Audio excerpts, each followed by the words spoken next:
Welcome. I'm Harmony Slater, your host of the Finding Harmony podcast. Over the past 20 years, I've taught thousands of yoga teachers and students to explore the intersection between ancient wisdom and modern everyday life, using mind-body practices to heal, awaken, and manifest their dreams from the inside out. This podcast is a sanctuary for those feeling overwhelmed by life's challenges. Are you ready to jump in and discover how these challenges aren't actually in the way, but are the way to finding harmony? Let's invite the magic back in. Hello. I have just the most incredible person here to speak with you today. Ina Segal. She is an internationally recognized healer, best-selling author, a speaker, and intuitive guide whose work has literally touched millions of lives around the world. And I was first introduced to her through my work with spinal energetics and learning the language of the body. And she has written a whole book on this, and I'm so excited to have her here to talk with you today. Her book is called The Secret Language of Your Body, and I've been reading this book for a long time.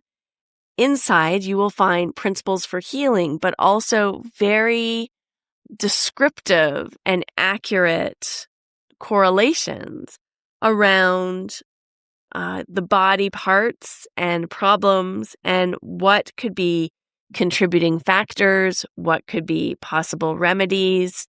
It's very in-depth and very incredible to read. So highly recommending this book if you're a yoga teacher, healer, or coach who wants to understand more about what the body is telling us. For example, let's just take the immune system. So possible contributing factors: insecurity, inner conflicts, self-neglect, stress, feeling pressured, threatened, manipulated, with your guard down, allowing people to take advantage of you, too focused on the outside world, pushing ahead instead of allowing, feeling like your integrity is being compromised, not knowing how to say no, feeling neglected and unloved, thinking, what is the point of all this? Feeling like you're struggling and not getting what you want, or overloading yourself. And then there's some possible remedies. So close your eyes, become aware of any problems that you are carrying on your back, in your chest, and in your body. As you take a breath in, recognize a problem. As you breathe out, give yourself permission to let go of the tension you are carrying related to this problem. Ask for a divine solution, and do this several times until you feel more free. It goes on, but I will allow you to buy the book yourself to read. Today we are going to talk about some basic principles for healing. First of all, taking radical responsibility for your health, making your health a priority, learning to feel your emotions instead of keeping them buried inside. Conscious breathing and breath work. This is so, so important. Of course, healthy eating. That's usually the place most of us start. And moving our body, which again is another place most of us start. Listening to your body, though. This is really important, is tuning into your own inner guidance system, your own intuition, recognizing when is the time to rest, allowing yourself to rest, play, have fun, and when is the time to work. So what are your cycles, and learning what are your best times and what you can do to make your life even more productive, more joyful, reducing stress and tension and fear and frustration and anxiety. And then being creative. Being creative really helps us heal. We talk a lot about color and the importance of color and how color is so healing. And then gratitude and laughter, all of these things really help us to heal. And so healing can be fun. It can be joyful. It doesn't have to be a serious matter, and probably will work even better when we make it more joyful and fun. So what her work teaches is not only about her own journey, which we're going to dive deeply into today, how she became what I would call a medical intuitive, learning how to interpret the deeper signs of how the body is speaking, but also actually being able to read other people's bodies and energetic codes that are coming off of them, their energy bodies, to understand what's going on physically with them, but how we can listen to our own bodies and understand what's going on at a very deep level within ourselves to enhance and optimize our own process for healing. So I am so excited to share this conversation and this work with you today. And so I want to get started. Let's jump into this conversation with Ina Sigal. Hello, I'm so happy that you're joining me today because I have a beautiful guest, Ina Sigal, who wrote this incredible book called The Secret Language of Your Body, which was recommended to me by some friends in the spinal energetics community. But it is based on a theme which a lot of people who are listening, might be you, are pretty familiar with, because it's talking about how each organ and area of your body is related to your thoughts and your emotions, and how we can listen to our bodies and heal our bodies by addressing some of these unconscious patterns. So thanks for coming on the show today, Ina. It's so wonderful to have you. Thank you so much for having me. I'm so curious because when I first read your book, I thought to myself, this sounds a lot like Louise Hay and her version back in the 70s of, I think it was called You Can Heal Your Body, or How to Heal Your Body, Life, or yeah. something like that. You Your can life. heal your Thank life. you. Yeah. Mm-hmm.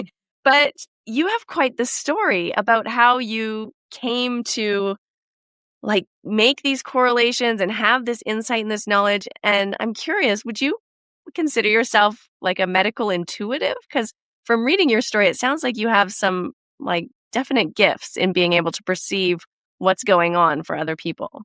I don't think it's a great question. I just wish we called it something rather than using the word medical, just Right? because, I feel like it's almost like we should, only call it medical intuitive if you actually are a medical doctor. That's my perception of it, right? Yeah. But what I will say is that when I awakened, or when the abilities showed up for me, which was during an experience of healing myself, it was the person that I would say that I related to who talked about the closest types of connections and experiences at that time would have been more Caroline Myss. And I definitely, when I read her work, related very much to how she experienced or saw things.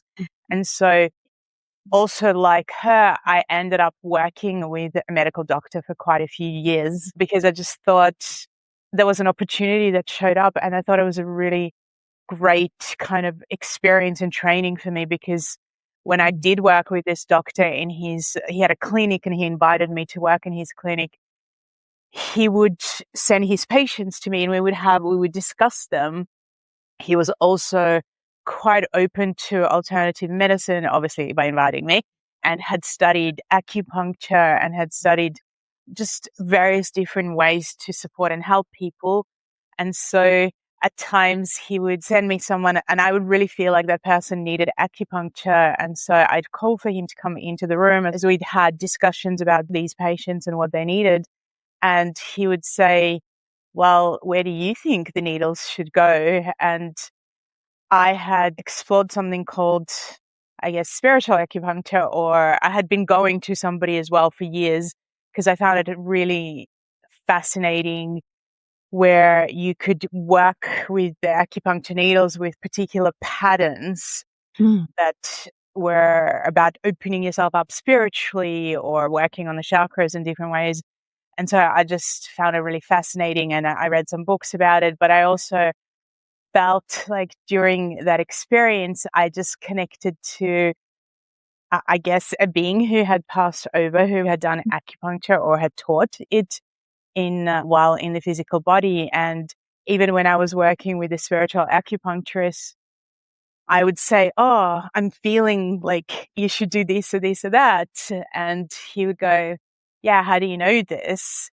And so it was really fascinating because I would actually say, again, when I was working with this doctor, well, I think it should go here and here and here, but I have zero like knowledge of acupuncture in that way. Mhm.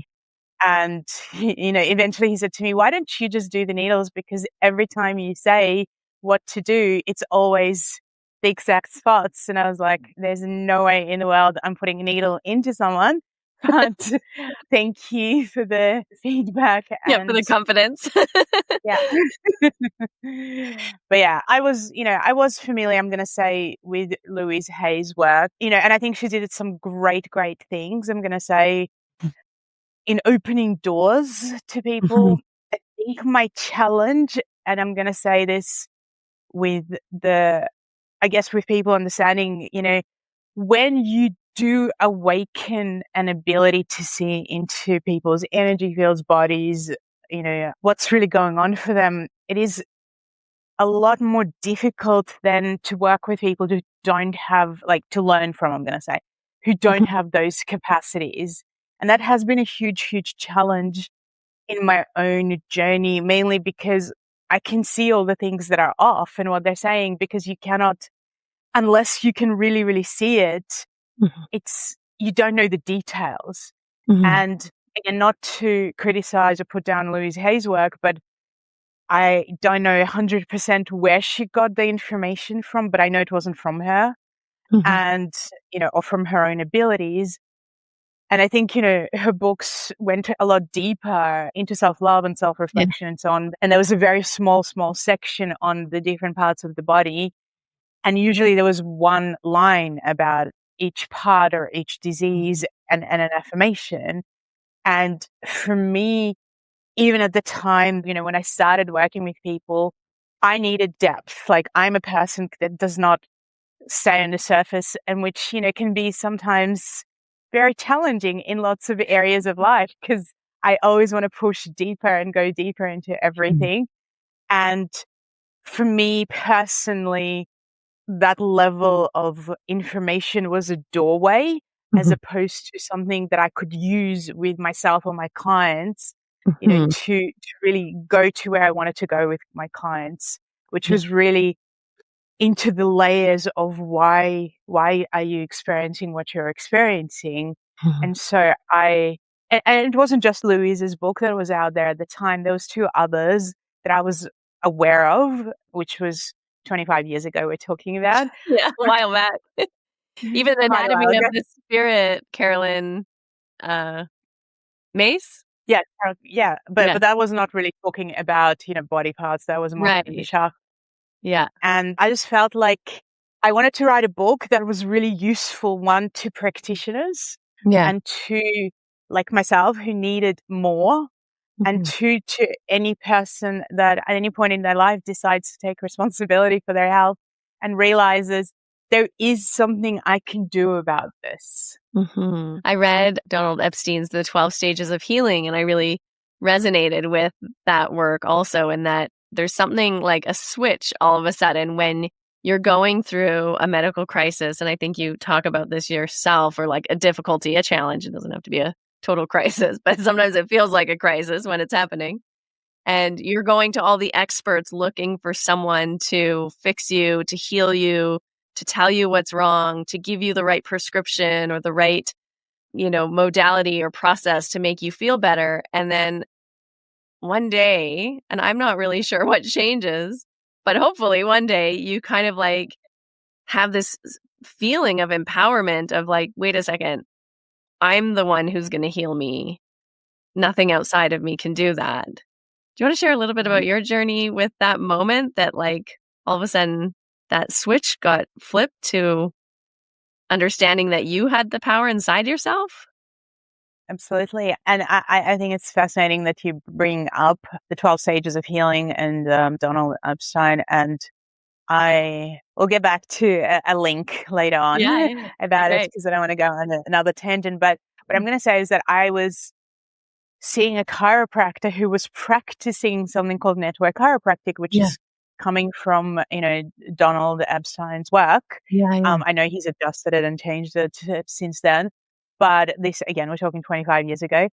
And I was also doing so many different modalities, from Bowen therapy to kinesiology to reflexology to Rolfing, whatever I could think of, Yeah. because essentially I was in a lot of pain. I had gone from being very much entrained, I'm going to say, into the medical system because of my mum and her beliefs.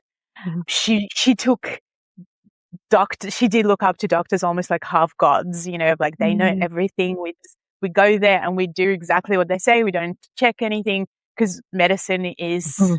the height of healing. That is what healing is. Yeah. And for up until I was 18, that's what we did. So I had psoriasis all over my skin. From when I was about 10 years old, I had anxiety and depression at different times in my Mhm. life. More anxiety, I'm going to say, than depression. Depression, there was some moments that I'll talk about and Yeah. why that happened. I had really, really bad low back pain and sciatica, where you Mhm. almost can't walk, to where your back is just not, is that stuck. And I also had pretty intense digestive issues. So all of this was, I was constantly in that, like, what medication can I take? What creams can I put on? Can I go to a physiotherapist? Like, who can help me? And what was very obvious is that it wasn't getting better, but it progressively getting worse. Mhm. And at around 18, I'd met at that time my first husband, I'm going to say, and he was really, really open to alternatives and alternative therapies.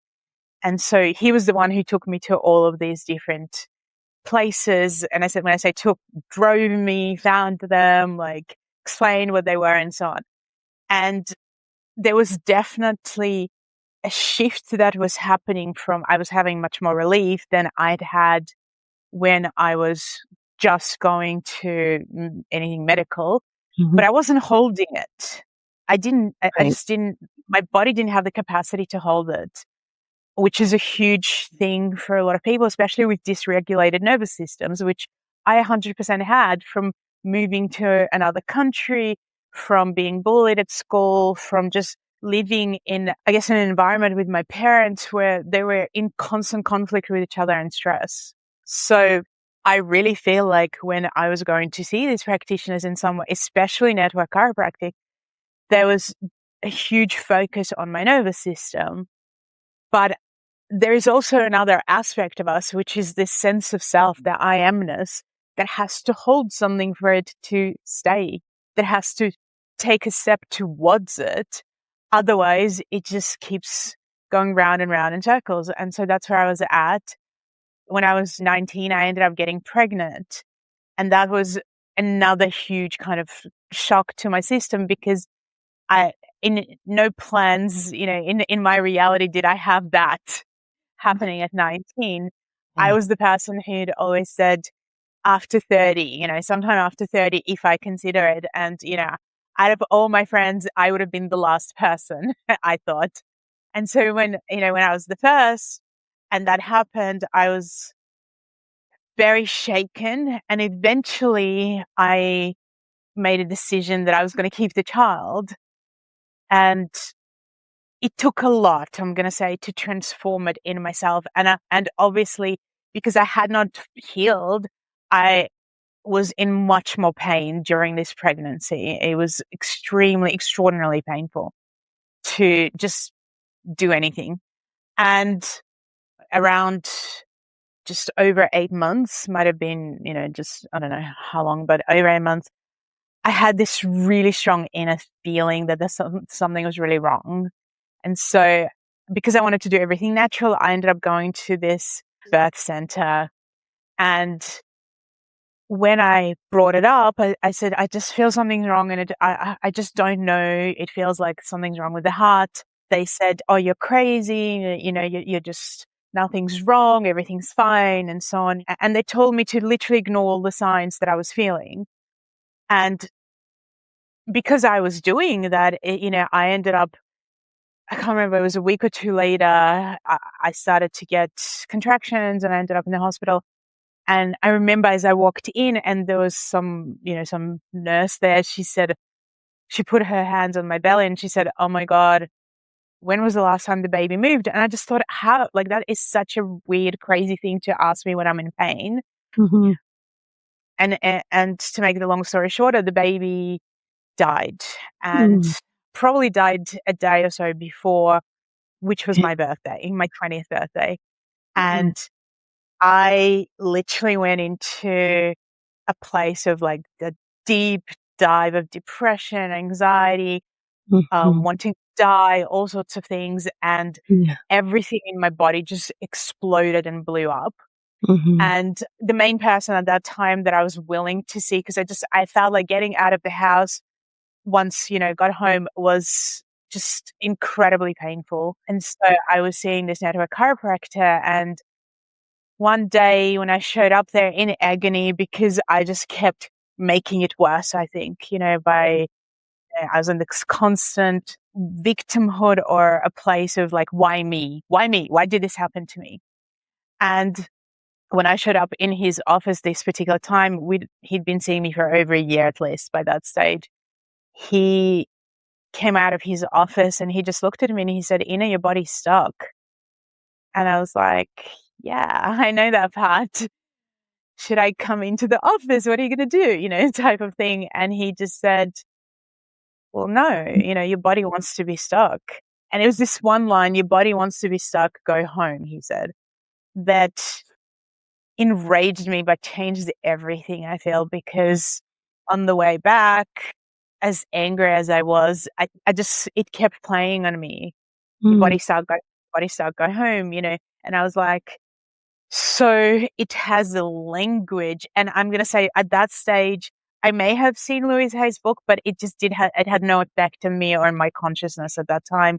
Cause, I might have said an affirmation, but there was zero change for me. So I, like that was not even a thing, really Mhm. in my mind. It was, to me, it was like, how do I get inside of my body? Cause I'm in my mind, clearly. My body and I are completely separated, and one is in constant agony and pain, and the other one is agitated and keeps, Mhm. like creating more because, of how I was thinking.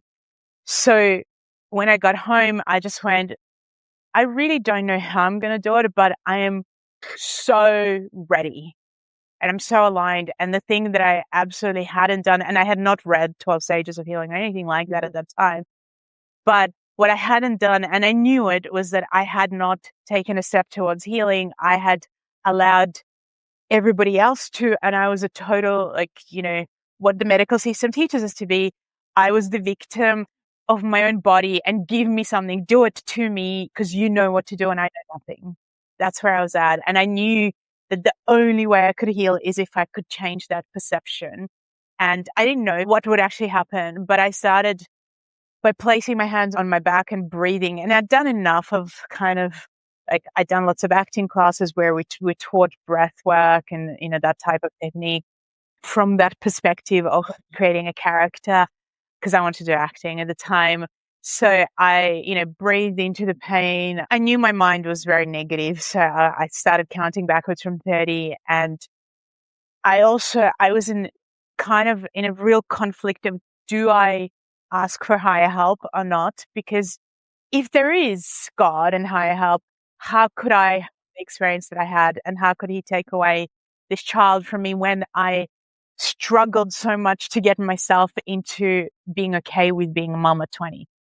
So it was painful, but I did ask. And when I asked for, is there something higher and divine out there? And if there is, help me. With no expectations, I definitely felt warmth and I had my eyes closed. I felt this golden light pour into me. And then it just, from just nowhere, I'm going to say, it occurred to me that I should, I asked this question, what does my back look like? I wonder what my back looks like. And with zero expectation, again, it was like a light switch had gone on. Again, I had not read anything of Caroline May Maces at that time. That was not my Mhm. focus. I didn't know she existed at the time. So Yeah. I asked that, it was within moments, it just felt like this light switch went on and I could see my back. But it didn't feel like, I could just see it. It felt like I was connected to it, like there was a veil, I'm going to say, that was taken off. It was alive. That's the only way I can express it. And I said, okay, why do I have all of these issues? And then what happened, it was kind of like a visual image meets memory meets wisdom that Mhm. started to form inside of me. And it was almost kind of like I could see both what had happened, which is the things that I've said from coming to Australia. I was really bullied. And at that, during the time of bullying, it was very obvious that that's when my psoriasis activated, which many people in my family have already as well. And I was just told it's genetics, it's this, blah, blah. It was obvious when my back pain started, and it was an accumulation of many things that made a lot more sense once I understood the body, which was, your lower back is so much about support. It is also about financial support. And that was a huge, huge issue in my Mhm. family when I was growing up. And during that time when I ended up going to high school, I ended up going to a private school where, most of the people, I'm going to say, 90% of people came from incredible wealth. And then there was, 10% of people like me who came from Eastern Europe, who came from like extreme poverty, let's just say. Mhm. And there was a huge conflict again between the two groups who, Mhm. kept saying to us, like, you don't belong here, go home. And so, of course, the spine, the back is about, and the skin is all about being safe inside, belonging inside yourself, and so on. And so all of this insights and awarenesses, to a very raw degree, I'm going to say, showed up for me. I felt it. I cried through it. I was aware of the ancestral part of this as well, Mhm. that my family has gone through enormous trauma and loss of life. And in terms of how my stomach and my digestive system reacted to loss was very obvious. Mhm. That it connected because my grandmother lost everybody in her family when she was 13. And the first thing she said to me was, I wish it was me and not the baby. And I knew, like Mhm. during this process of self exploration, that there was a huge thing for me to explore there. And Yeah. so with this particular day, I fell asleep in exhaustion, I'm going to say, but also an unwinding that was different to anything I'd experienced. And when I woke up, 70% of the pain was gone. Also, my back had been twisted. I literally could not turn my back. So that had released.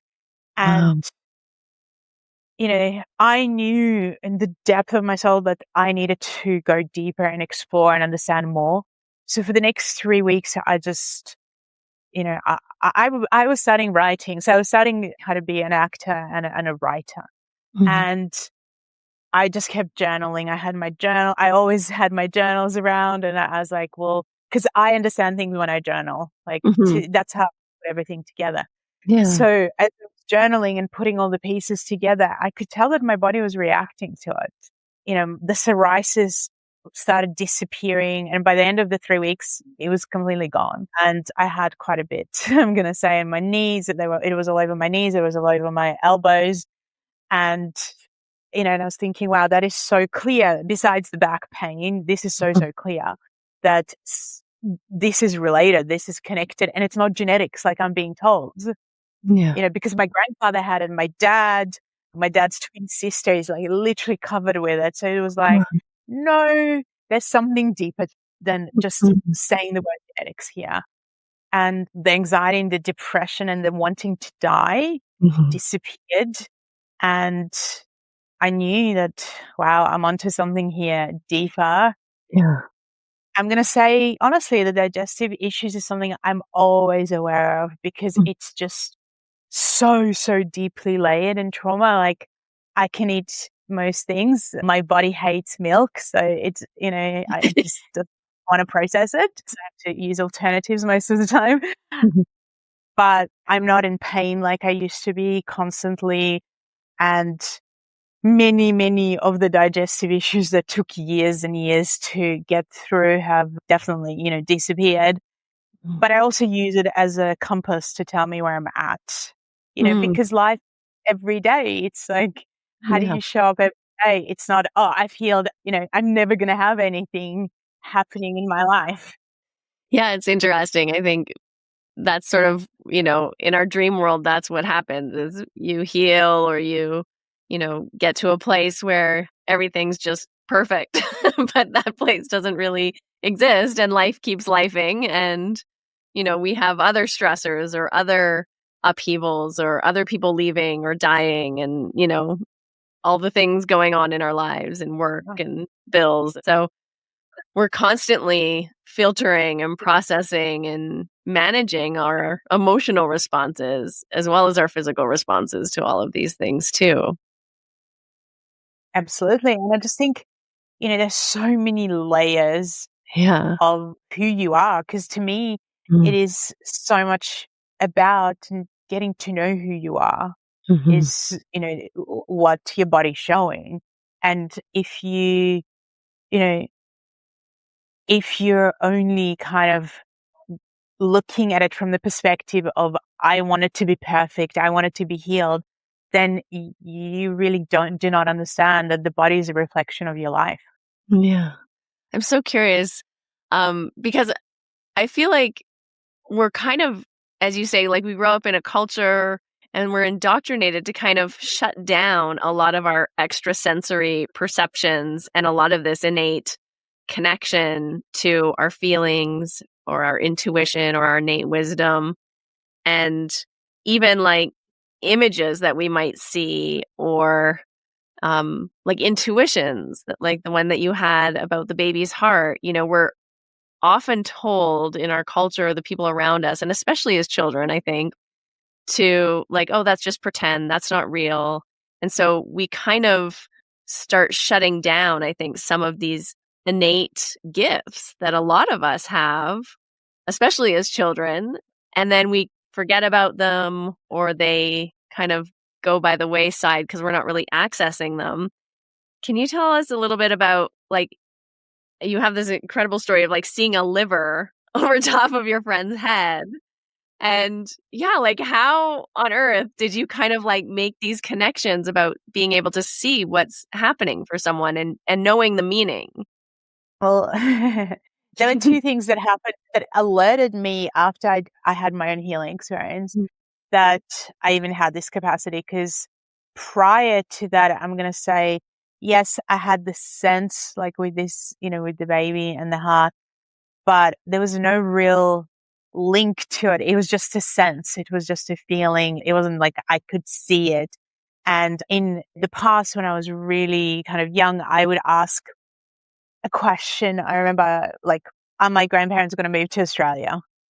And I would just stare into space and I'd have this thing about, if I see hearts, the answer is yes. And if I see, I don't know, like squares, the answer is no. And it was just this childlike kind of play that I felt that I had, but I really never really thought much of it. There was no like, I can see things as a child. I really didn't in any other way. It was more like sometimes I got a feeling or a sense, but I really, really felt like everybody was like this. And I think most people are to a degree, maybe not asking to see, a square.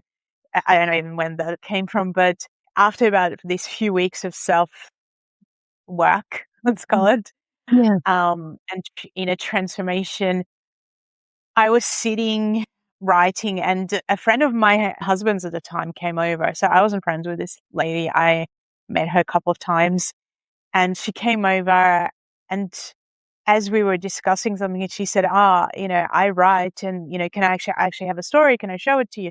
So she was showing me her story, and I was really impressed by it. And so I said to her, would you mind reading my story that I have to give in, because, I was studying it at the time. And I was like, can you read my assignment, basically? Mm. And so we were in the room where I had my computer, and I was reading it to her, and she was giving me advice on it, or like change this, or I think this could be better, or whatever it was. Mhm. And so there was no kind of any spiritual talk at the time. And at one point, as I was writing or adjusting whatever she was telling me, I looked over at her and I could see this cartoon looking lever above her head. And so I kept opening and closing my eyes because in my mind, I was thinking, oh my God, like it's one thing to do it to yourself, but now this is weird. This is really weird. This is crazy. And she said, well, do you have something in your eye? And I said to her, can I ask you a question? And she said, I said, weird question, a really strange question. She said, sure. And I said, do you have liver problems? And she said, yes, I've had them my whole life. As soon as she said this, the image changed completely. And I saw an old man. I knew it was a knowing this is her grandfather. Mhm. And there was a sense, it was like, I saw these bars. So there was a sense, just a knowing again that he had gone through the war and had been in a concentration camp. And I asked her that, and she said, yes. And then I could sense that she had this connection to him where whatever he went through, she experienced it as nightmares. Mm. And I asked her the question. She said, yes, I do have nightmares about like, and in this connection with him. And then I said something which I remember thinking, oh my God, this is horrible in the sense that I'm a person that is very detailed and I cannot stand talking about things I know zero about. And at that point, I knew zero about the body because I paid zero attention to science, like being in a science class. I don't even know if we spoke about the body that much at school, Mhm. but whatever they talked about, I remember thinking, I want to act and write. Why would I need this knowledge? Like that's just going to take space in my brain. So I'm not Mhm. interested in this. So I was thinking to myself, oh my God, I don't know how to even say this because this could be so wrong for me to say this.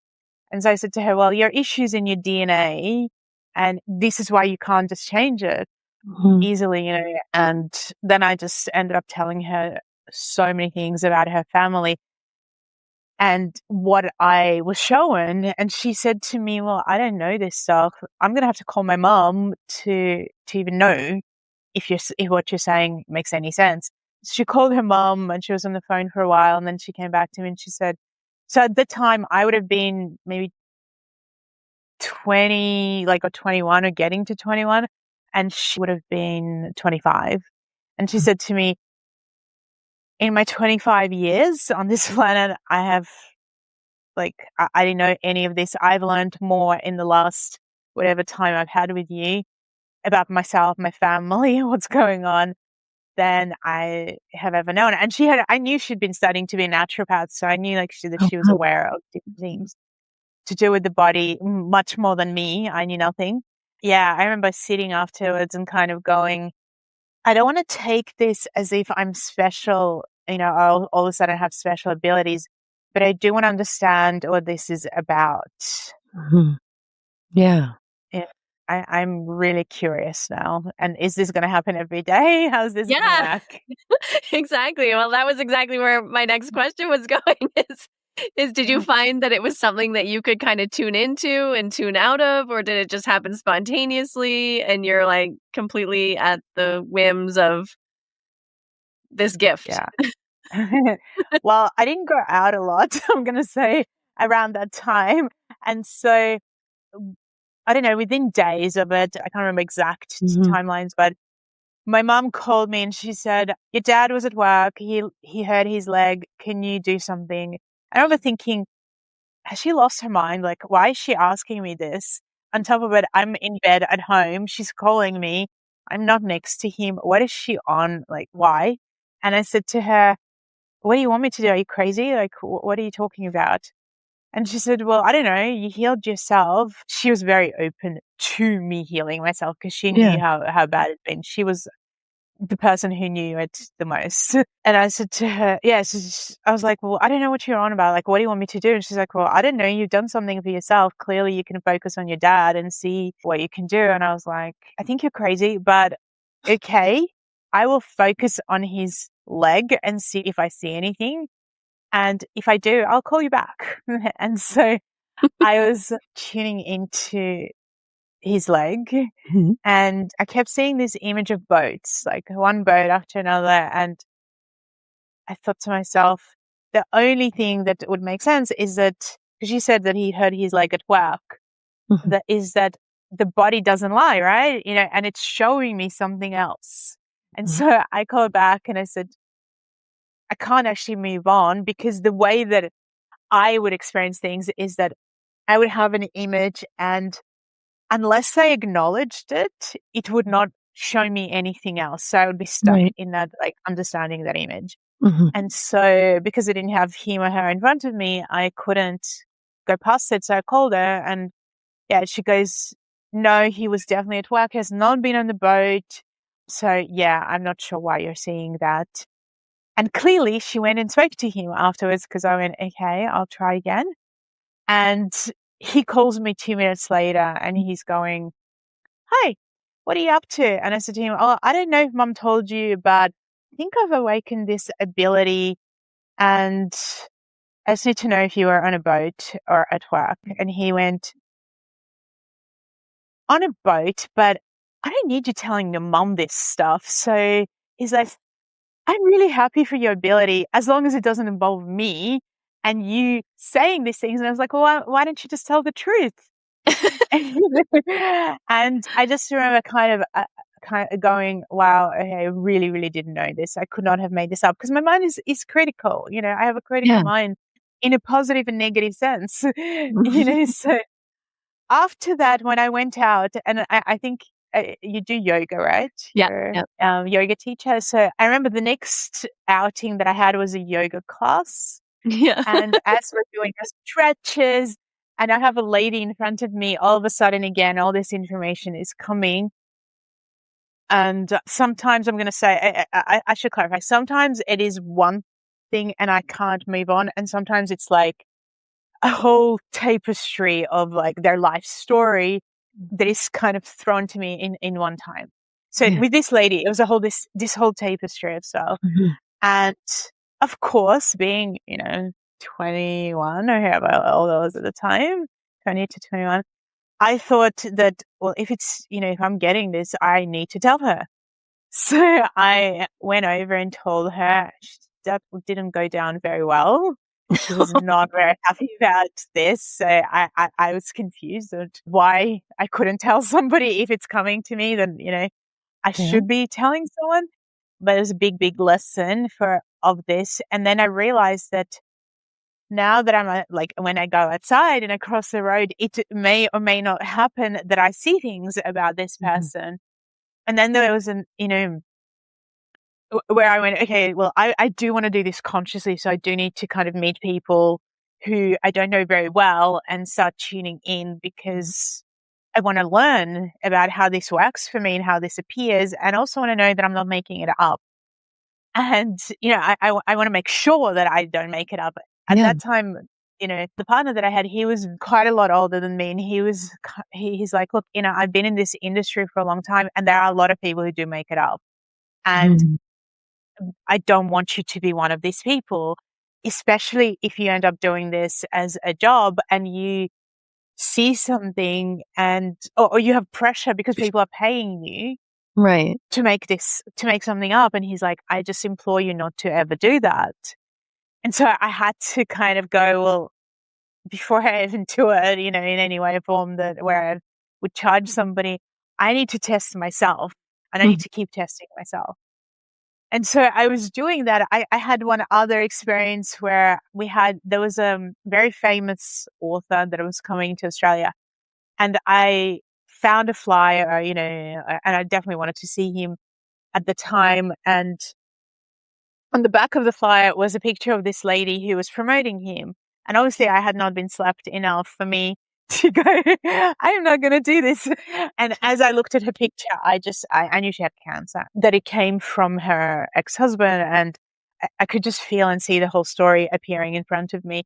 So I called her and she didn't pick up the phone. And for whatever insane, crazy reason, I left a message on her answering machine saying, look, I'm really sorry. I would like to interview this person that you're promoting. And at the same time, I have this ability to just awakened, and I'm aware that you have this and that and the other. And if you're open to having a conversation, then, please contact me. So as I was saying it, she picked up the phone, and luckily she was very lovely and nice. And Oh my God. because I probably didn't need a second experience like I had at the yoga class. And she basically acknowledged everything I said. And I mean, this was definitely a person I'd never met in my life. I had no idea. And it was from a photo. So it was kind of profound. Eventually I did get to a point where I was like, I'm going to go insane if I don't figure out how to see things only when I want to see, as opposed to all the time. Yeah. And so internally I found like that, because my strength is visual, I can also hear and feel and know things, but it starts visually. Like I'm, much stronger in the visual than in the other aspect. So I realized that I knew it was from the third eye, that I could find a way to kind of close it and open it when I needed to. And then life became a lot easier to handle. Yeah, no kidding. Oh my goodness. Yeah, wow. What an incredible ability to awaken to, though, and all of a sudden have this insight into what's happening for people, and what a special gift. And so you took all these experiences and working with different people that you met, and kind of starting to correlate and notice how different parts of the body, different systems, different emotions, even colors, which I'd love for you to touch on, like how color can play a healing role in our development, and even like body systems. Your book's so detailed. It's so beautiful with so much knowledge and wisdom. So before we get to the color, was it just like working with people and with yourself that kind of helped you to really explain what was going on? Absolutely. There was a story, and I had heard, I think, from somebody where he said that he could, based on whatever people were going through, he could figure out the exact story that they were playing out, And I started correlating it to the body. And like I said, for me, the books that were out there were not with one lines about this, were kind of like a guiding post, but not enough. Not enough of what I felt was layered inside the body. Because again, to me, people would talk, and still do, constantly, the root cause of this and root cause of that. Yeah. And that's it's never how I saw things. I never saw it as like, this is the root cause. I actually saw it as, this is the seed that sprouted, and then this thing happened, and that thing happened, and that thing, and that layer, and that layer, and that layer, and every layer was really, really important. And we couldn't just go, to one thing. And I've said this many times before. It's like people think when they use the word root cause, like we have this house of cards, and we take the bottom out, and everything, all of a sudden crashes, and now you don't have any of the issues. And it's just not how I experienced it when I worked with people, because I could see that there was a layered storyline that got them to the place where there was disease in the body, and that it took years most of the time. And that the body was this incredibly resilient aspect of us. It was just amazing. And it had the capacity to hold things for very long periods of time. And I wanted to guide people towards the wisdom in each part of the body and the logic behind it. Because I was like, well, there must be logic. Like, it can't just be, we're not made in a random, illogical manner. So there Yeah. must be some really important logic that I need to break down, and so I started thinking about it from the perspective, what does my brain do? What's it for? Like, what's its function? Mhm. You know, and it was like, well, it's about thinking. It's about taking information and processing it and then making me understand things. And then I went, okay, so what would break it down? What have I seen both in myself and other people? And Mhm. I just started writing down these notes for myself. And then I would talk to somebody, I was doing a lot of work on the phone. Like there was no video at that point Mhm. with photos. And I Yeah. would call somebody, and talk to somebody, let's say in China or Japan or US or Canada or somebody in Africa, wherever it was, Eastern Europe. And to me, that was the most interesting. It was like, if you're born in into a completely different society, Mhm. to me or to someone else, maybe not even a Western society, do you have the same challenges? Like that was a question that I sat with for a Mm. long time. And I was like, if I tune into all these different people and ask questions and write them down, because I'm a writer, I research, I write, I wonder if I will see the same types of correlations. And if I do, then I'll understand oneness, because I didn't really understand it, Mhm. from the kind of like the perspective that people spoke about. I was like, how are we really connected? And so the more I looked at it, the more I was like, well, actually, what makes the most sense is that the body is extremely logical. And if I ask, what does this system do? What does this part of the body do? What happens in this disease? Which parts break down? Why do they break down? If I detail this, and then I also, look at the notes, because every client I saw, I had, like very, very detailed notes about Mm. what I found out, what I tuned into, what it was about, and how I went about helping them. Mhm. And so as I was looking through all of this, I was like, you know what? I think I could write a book that I want to have as a reference book for myself, Mm. because the biggest thing that I actually want to do is not just tell people this is wrong. I want to tell them how to work on it. Yeah. And because, I could see inside the body, these are the things that help with this issue again and again and again. And these are the processes, and this is the way of talking to somebody that helps with this, and it changes it and it shifts it and it helps them to hold it, or it doesn't. Mhm. And so I'd just be watching it over and over and over again. And then I'd go, oh, I think this makes sense to me now. Mhm. Now I have a structure that Yeah. is logical and proven to me over and over again with these people from different countries. It had to be from different countries. Yeah, yeah. Different Yeah, cultures, different backgrounds, different inputs. Yeah. exactly. And as I kept linking it, I was like, okay, so now let's break it down to how it can help somebody. Some people are definitely visual like me, and they can visualize easily. Like I don't have an issue picturing something in front of me. I've never have. But I know other people do, I know plenty of people who do. And so I was like, I'm going to create processes that are not just an affirmation, which I think may have been a door opener in the 70s, because we also evolve and change and develop, right? Yeah, But I'm totally. like, it's not doing it for me now.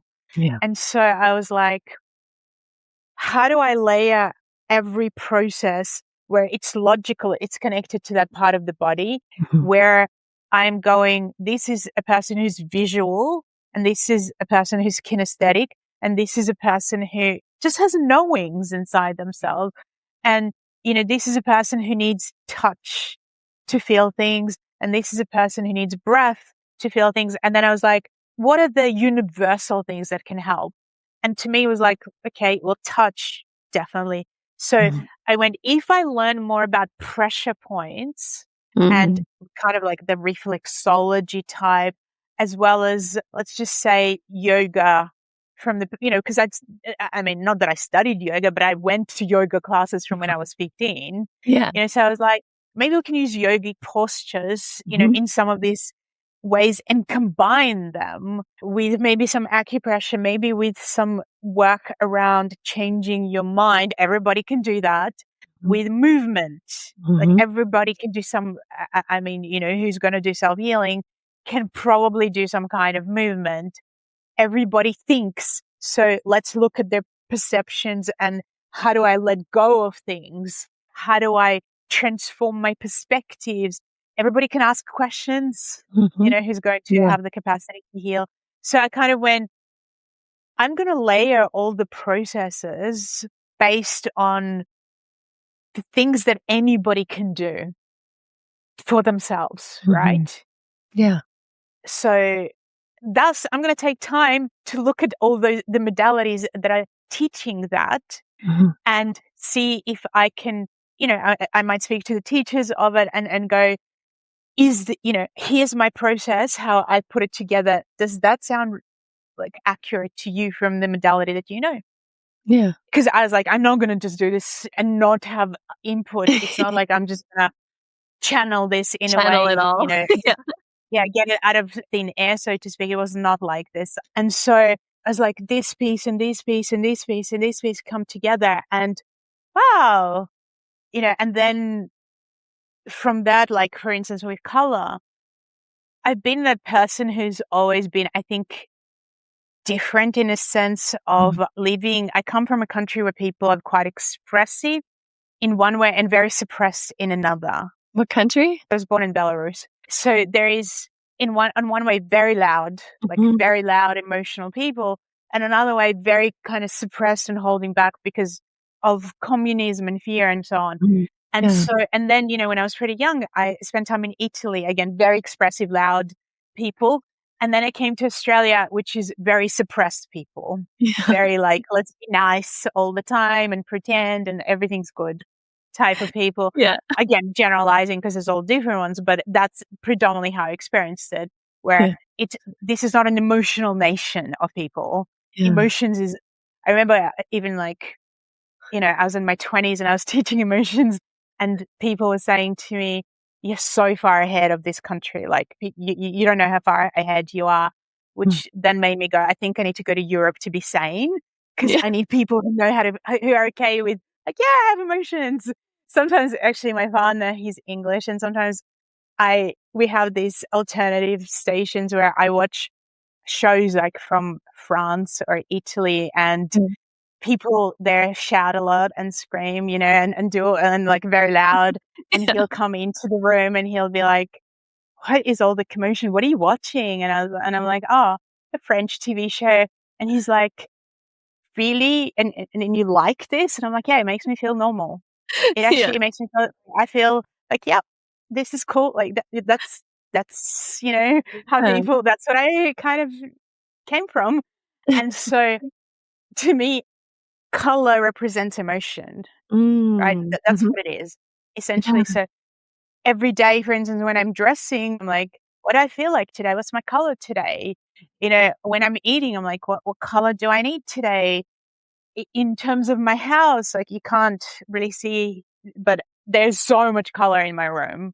Like it is fully, like colorful. Like you can just see a little bit here. But it's like everywhere I look, there's a lot of color because I realize that color makes you feel a certain way. It makes you think a certain way. It makes you walk a certain way. It makes you express yourself to, let's say, your partner in a certain way. It makes you express yourself to yourself in a certain way. I know I feel very different when I'm wearing red to when I'm wearing white. And even when I choose red is usually the time where I want to express something very passionately. It's like today I'm wearing more green because I'm in a calmer, kind of like, let's regenerate my nervous system and flow with life state, So I learned about colors from the minute that I decided that I wanted to learn about healing. Because to me, it was like, I can breathe in color. It's vibrational. I can rub my hands together and, feel the energy between my hands. There's many processes like this where I can bring a color to it and then I can bring a thought and a feeling to it. And this was way, way before Dr. Moto did his experiments where he showed how the water is affected by thoughts and feelings. And I mean, people say between 70 and 90% of water inside ourselves, not normal water, not like the water I'm going to drink, Yeah. conscious type of water, let's call it conscious liquid that, flows through us. To me, I didn't need an experiment. I could see that. Like that was obvious. It's so interesting that you connect the color and the emotion, like how closely connected they are, because when I was growing up, I had a lot of trouble accessing emotion and like naming emotions, and I could only name colors. And so I'd be like, I don't know how I feel. It's like purple. Like that was how I could express my emotions. I couldn't really put a name to it. And still today, sometimes I have, challenges like really saying like what exactly the emotion is. But I can tell just like by a vibration or a frequency that's like a sound or a color or like a sense, it's different. So it's really interesting, that connection. It is. And I think, had I not studied acting, I don't know if I would have experienced it in the same way, because you're constantly in the preparation exercises. You would explore anything from how to walk like a particular animal, how to experience a particular flavor inside of you, like be salty now or be sweet now, whatever, like there was all sorts of expansive exploratory exercises. So to me, it wasn't very hard to get to the idea of a color. And essentially, I love archetypes and metaphors. And so I started to see things in that metaphoric language. And some of it was definitely inspired by Caroline Myss. We're all born and we have this castle, our inner self, our inner castle. And we express different colors through different emotions and through different ways of being. And some of us, like I said, have more of a purple sense, and that purple sense is essentially more of a kind of spirit experience, and the spiritual and connects to the eyes. And some of us are more sunny and yellow. Like I could see that with my daughter. My daughter was born, and you could say it was like sunny. She's sunny. She's always happy. Whereas my son was much more melancholic. There was much more of that blue color of melancholy of he sees life very, very different to her. And I could see the qualities coming out of people. And I remember actually one day I was on a plane and I was going to Perth, which is a city in Australia. Yeah. And I'm this person. I should have lived in Europe. I'm obsessed with Europe. I love it. When I'm in Europe, I'm just not the same person. Every time I would go there, new colors would show up that I didn't have in Australia. And I thought to myself, I'm going to Perth, but I really want to go to Paris. I wish that I was going to Paris instead of going to Perth. And then I thought to myself, that's not helpful, because I can't only be like in this state of vibrancy when I'm in Paris. I need to be like that wherever I'm at. And why am I not allowing myself to have this quality in Australia? Why do I because when I came here, that's how I felt. And so I went, what is the color that, is Paris for me? And immediately it was like this fuchsia pink that came up. And I went, oh, so what if I kept breathing it in and bringing it into myself? Would I feel like I feel in Paris, in Perth? And well, maybe not completely, but maybe a lot of that energy would show up. And so I remember just like spending this few weeks in Perth and going, just keep bringing that color in, keep bringing it in. And that joyfulness, that happiness that I experienced in Paris, I'm not going to say that it was there at 100%, but it was there at 80%. And I was like, I'm happy with that. I'm good with that, because, I'm still excited to go to Paris and have this 100%, but it's clearly showing me that what we do is that we go, oh, I'm not getting what I want. I'm not in that experience. I'll reject it and I'll just keep the negative or, emotions or colors in, not saying negative, but dull. Let's call it dull. Yeah. As opposed to, well, I can be here and still have vibrancy inside of me. And then I can also be constantly watching it, and watching myself and going, oh, this calms my nervous system. Oh, okay, let's bring that in. Oh, this makes me be able to hold, myself in difficult situations. Oh, that's all I need to remember. I need to remember a color when I'm in a situation where I'm going to explode. I need to remember color and bring it in, because you have you have a millisecond before you're Yeah. about to, Yeah. That's and so powerful. right. And I think you can use there's tools that are so simple that are Mhm. around you. Like, I remember I was in New York one day and I was saying this particular lady, and I just knew it wasn't healthy anymore, and that I literally needed to leave that day. Mhm. And she was very angry about something, and she was shouting. And I remember thinking, firstly, I'm not allowing this in. So I just kept having this pink light around me. Whatever she was Mhm. saying, I was like, pink light, seeing it and feeling it. And at the same time, I was like, well, if I am to find somewhere else to stay really instantaneously without just running to a hotel, then I need to be in a place of manifesting it and manifesting something correct for me. And like, what would be that color? Because I can't think right now. Yeah. I mean, like a little bit of fight or flight, but I Yeah. also need to like quickly make things different, change things. Yeah. And so I remember thinking, okay, green, I need green. And as she's talking, I've got pink around me for protection. And inside of me, I've got this green light going, attract this into my life. Yeah. And I remember within, I think it was like 15 minutes, someone that I had met in New York called me, and I said, hey, like, this is the situation I'm in. Any thoughts? And they were like, oh yeah, we have a room Mm. that you can come to in our place now. And I was like, yeah, okay, thank you, universe. And thank you, colors, because, again, what I wanted people to learn essentially is that we often go, I don't have half an hour. I don't have an hour. I don't have 2 hours. I'm too busy. I can't do this, which I think is an excuse, to be honest, when it comes to self-healing. But I also get that. I have been insanely busy in my life many a time.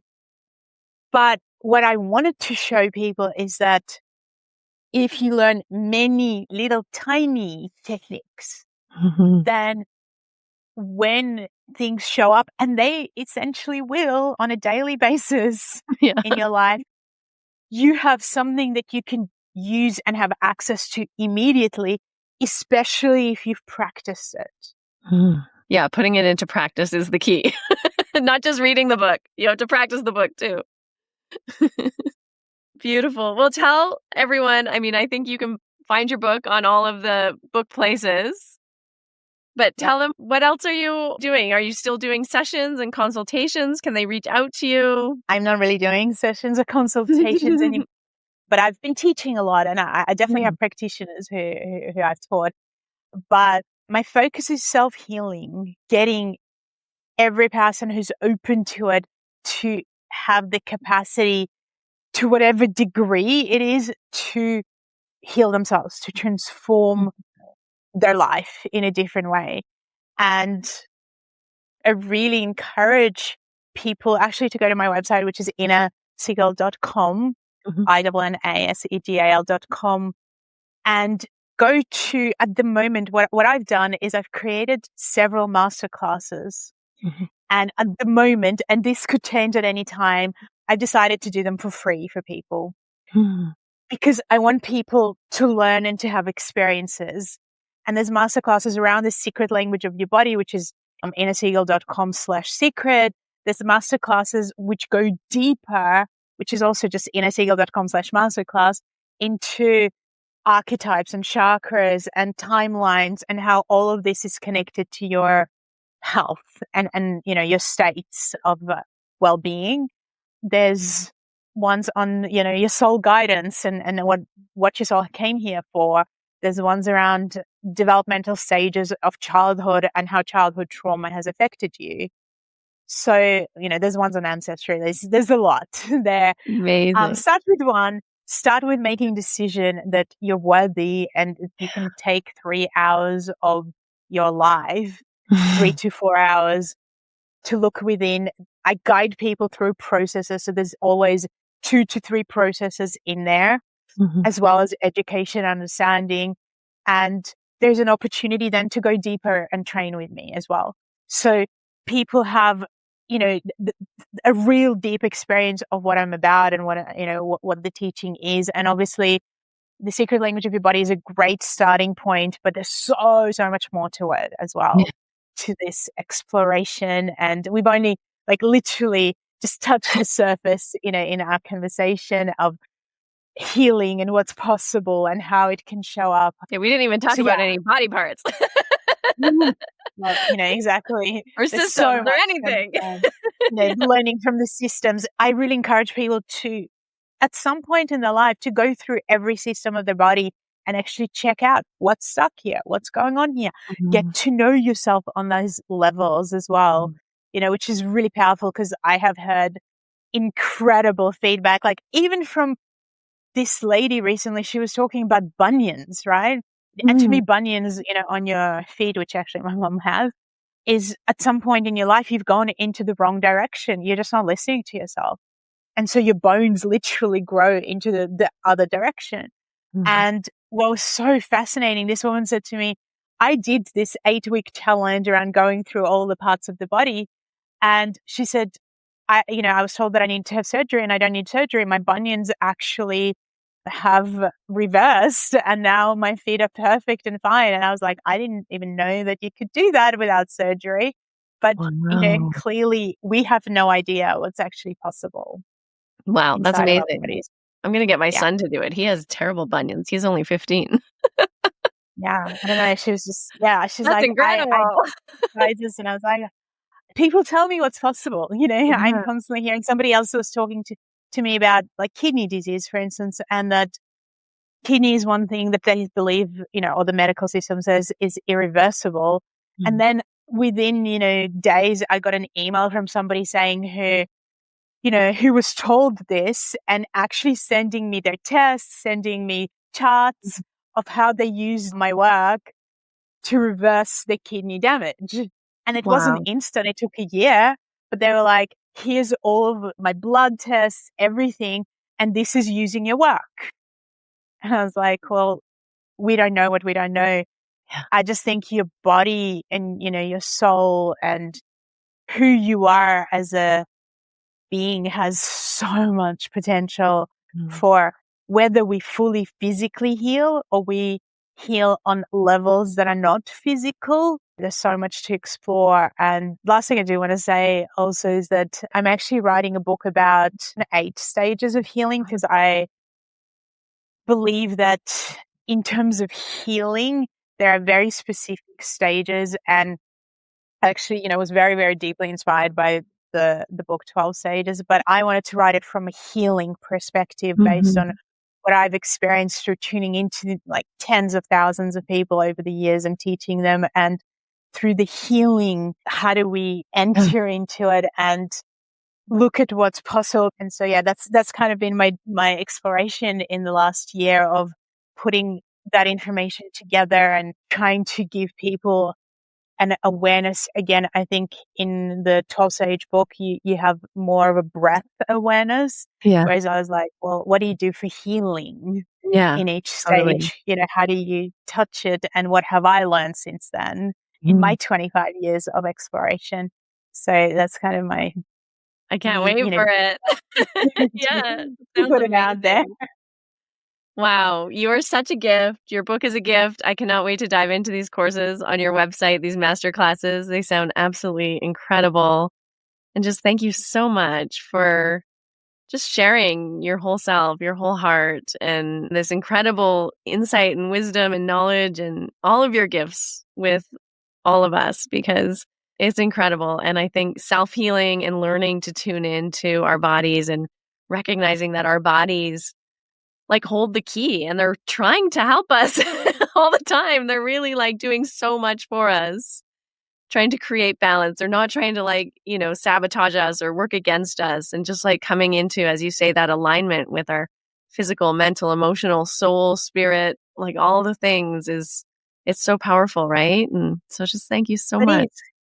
Yeah. At the end of the day, healing always pulls you towards knowing you.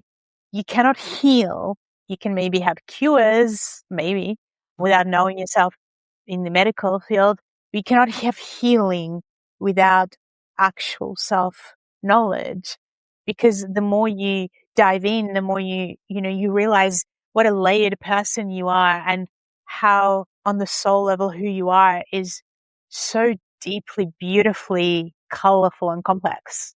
And I don't think we should run away from complexity. I think we should be excited to dive deep and learn. And that's what I really hope to inspire people to do. It's like, who am I truly, and how do I show up? And is that how I want to be? And what can I discover about me, both as in every area? Who am I as a parent? Who am I as a lover or a person in relationship? Who am I to myself?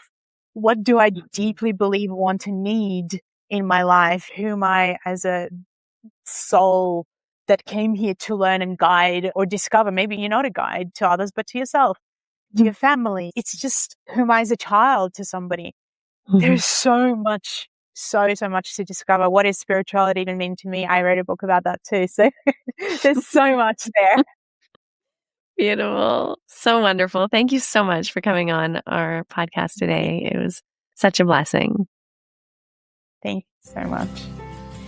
If today's conversation resonated with you, I want to invite you to explore the work I do using spinal energetics. This is a powerful, multidimensional modality that blends Eastern energetic principles with somatic awareness and nervous system regulation. Whether you are carrying stored trauma or feeling emotionally overwhelmed, or perhaps just a sense of feeling stuck in old patterns, or knowing perhaps you're carrying things from your lineage, your ancestry, spinal energetics helps you to shift this energetic block at the root, at the source. It helps you to connect to your spine, to your breath, and most importantly, the energetic field, so that you're not holding the pattern in your body, but it can move. And as the energy moves, consciousness also starts to arise. These sessions are for anyone ready to release what's no longer serving them, reconnect with their truth, and create more space, more ease, more vitality in their body and life.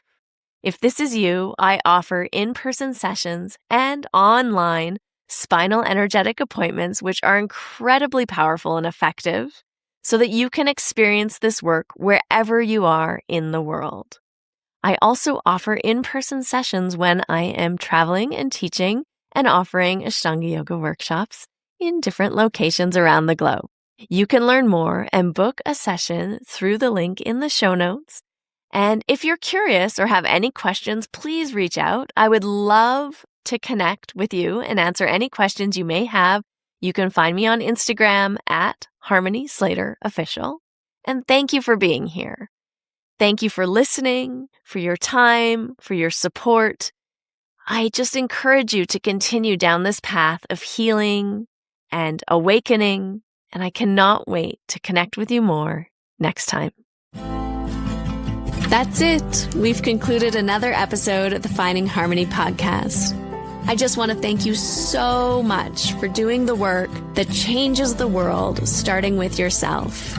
It truly does make a huge difference. Please make sure you have your automatic downloads turned on wherever you listen so you don't miss any of the upcoming episodes. I have so much more magic I can't wait to share with you. Lastly, if you're on Instagram, I love connecting and hearing from you. So come on over and say hello at Finding Harmony Podcast. And you can also come say hello to me personally at Harmony Slater Official. Thank you again for being here. I cannot wait to share more with you in our next episode.